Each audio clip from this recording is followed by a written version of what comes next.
Hello, welcome back to another video. And in today's video we are going into the workshop because as I'm recording this video clip now, the father and the brother was in the shed yesterday evening cobbling at a project. Now this project we bought, and there's a video of it on the YouTube channel already. So without further ado, and you're going to have to excuse the lights because they're a bit dim at the moment, but we do have an LED light there so we can see stuff. Now, as you can see, yes, the fertilizer shaker, the manure shaker, the shaker, whatever you want to call it. So just a little recap: we have one of these, the exact same of our own, but this bit here, the skeleton or the body, is sort of getting near its best before date, and the hopper on our one is fairly good. It's a fairly new hopper. This one here, the hopper is not in as good a shape as our own one, but the skeleton or the frame or the body here is in a lot better shape than our own one, our old one. So the brother and the father were here yesterday evening, sort of ripping it apart and getting it sort of underway, because we want to get our hopper on this one and all this sort of tuned up, ready to spread some fertilizer, which that time of year is here or fast approaching.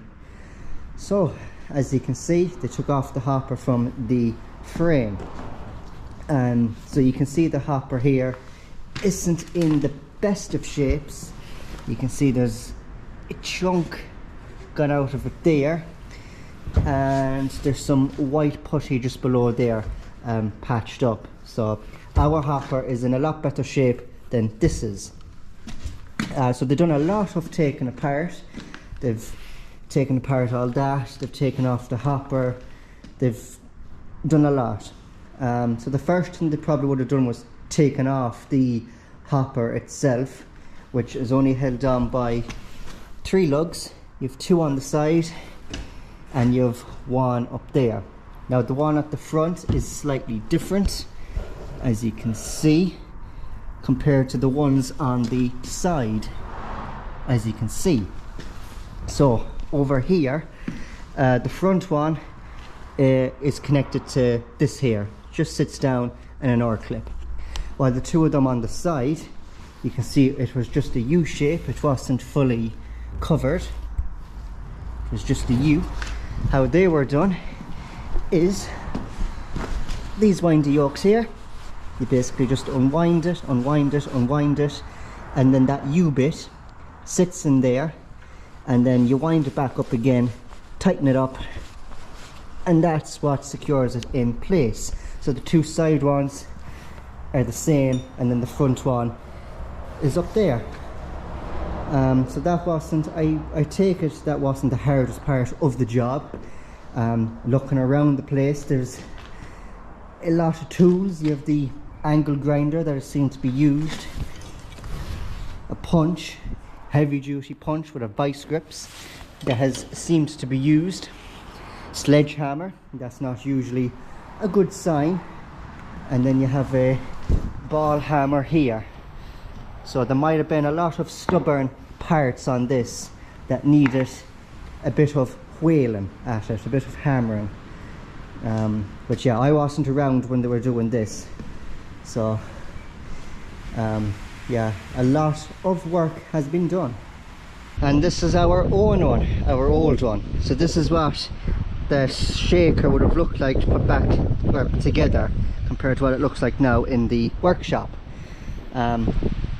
So first of all, I think we'll stick with the hopper. Actually, you can see that the hopper is in fairly good nick, better than the hopper on the new shaker. But what's wrong with our one is the bodywork, which as you can see is getting near its best before date, as you can see. So that is it, and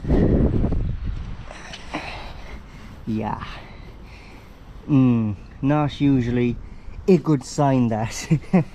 Not usually a good sign at all. So there's a couple of differences on our one compared to our new one. Is that how the hopper is connected to the frame on this one is that you have a flat plate, and then you have three nuts and bolts connecting the hopper to the flat plate. Then you have one nut and bolt that's connecting the flat plate and the hopper to the actual frame itself. There's no windy yoke there like there is on the new one. Now the front is the exact same. You have that exact same setup there, and this one has some sort of wire in it instead of an oil clip, but the front of it is the same sort of method as it is on the other one. The other one doesn't have this extended arm. It just has from that bit down, but we'll probably take this bit off our own one, sort of tidy it up and stick it onto the new frame, which isn't too bad. Our own PTO shaft I think is in pretty good nick. It's always been looked after, greased and all that. So you can see when you rotate, when the PTO shaft is rotating, there's a U shape here, which I'll show you on the other one, and it's connected to a lug here. So this bit is connected to this, which rotates in a 63 degrees sort of way. But with this setup, the U iron and this, that's what makes the wagtail motion. So when this is spinning 360 degrees, the PTO shaft, it's this mechanism here. So this bit and this bit is what makes that wagtail motion for the wagtail when the PTO is spinning at a 360 degrees. And that's how the wagtail is connected, but again it's a bit disintegrating. And then you have the little plate in there, which is what this lever does. It opens up a little gap, a little circular plate, and that determines how much fertilizer is getting down the hopper and out the wagtail, and how much you want to spread per acre. And I take it a lot of you knows how these type of ones work, which is not too bad. But that is our old one. So what's going to happen is that this hopper is going to be taken off this frame and put onto the new frame in the workshop there, and that should get, I don't know, will we do a 100% proper job as in sandblasting, painting? We will definitely probably be doing that maybe over the winter and that, but we'll just want to get this one ready for shaking fertilizer or bag manure, because if we put a couple of bags of fertilizer or bag manure in this, and then this decides to give up, the whole lot will just fall down. So that's why we got our new one.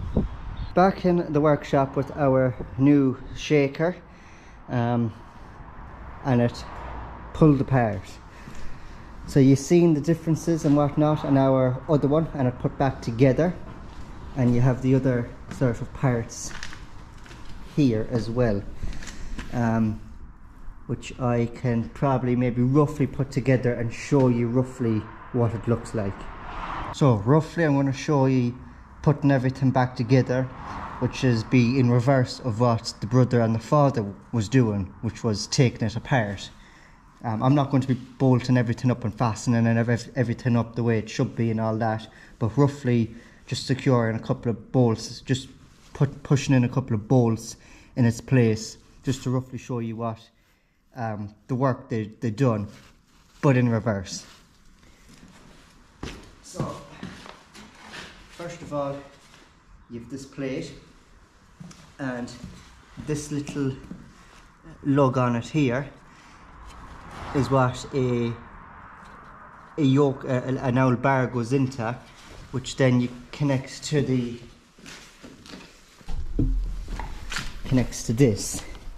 So you have a yoke going in there, and then a bar going down, and then it connecting onto this. So every time you push this lever down, this widens open, or it makes the gap bigger. So you can either have a full circle, or it'll be sort of cut off like that and increase or decrease, if you can see what I'm doing, like that.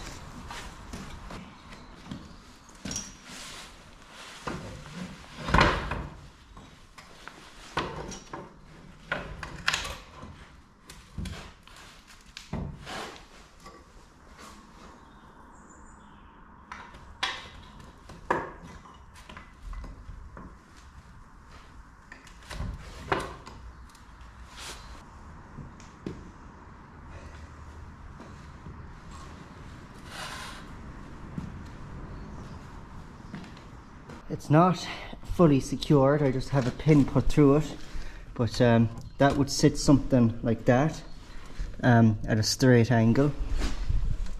I just have a bit of a punch putting it through there. Now there is another thing that slides down on top of this and goes across like that, so it slides down on that and then bolted in, bolted in, bolted in, bolted in. It is on arrow on. I'll throw up an image there when I'm editing, so as you can see there is some sort of flat thin line just above that, or line above this circular plate, and obviously, as I mentioned earlier, that determines when you have this up and you have a bar in that hole and a bar in that hole, and whether you push this down or not.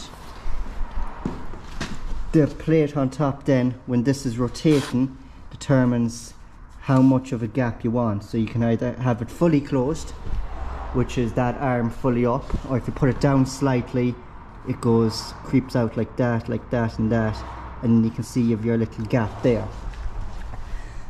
If you understood that, and then when that bit is lying across there, I assume, I don't see it anywhere here, so I assume it's broke on this one, but on our own one it's in good condition, so we'll just take a couple of parts off our own one that's in good condition that's needed on this one, new one. So then when that goes across, you have this, which then sits on top of it, and that sort of shakes and goes back and forth like the wagtail does, to sort of wiggle down or shake down the bag when you're down the hopper. And then obviously the hopper then sits on top of all that, and you can secure it in place. So I did have a look around off camera. There's a few parts missing. I just cannot seem to find them, so I am assuming that they are broke in some shape or form. But anyways, that's basically roughly a bit of it, minus a couple of parts, as I mentioned. And that is that for now. So you can see that I did have a look around off camera, and there's definitely a couple of pieces missing. As I mentioned before, that plate that sits across here, that's bolted there and bolted there, but yeah, it's I cannot seem to, there's a couple of parts missing, but there's a few parts on our own one that's probably still in good nick that we can put onto this instead. But the main sort of idea was that this frame was the good frame on the new one, our frame was bad, but the hopper on our own one was good, the hopper on the new one was bad, so just swap them over. Our good hopper on this new skeleton or frame, in simple terms. But yeah, there is still a bit of work left to be done. As you can see, the skeleton isn't actually all that bad, and components over here that are left aren't all that bad either. They're in pretty good nick. So yeah, and the wagtail as well is in pretty good nick as well. So happy days. I don't know how we're going to do this now. Are we going to, when it comes to putting the hopper on this one, will we be taking these brackets off this hopper, putting it onto our own hopper and going this route, or will we go down the route that's already on our own hopper, taking the frames off that and just bolting them in place and take away these altogether? I guess only time will tell. but we'll just have to wait and see, and that might be for another video.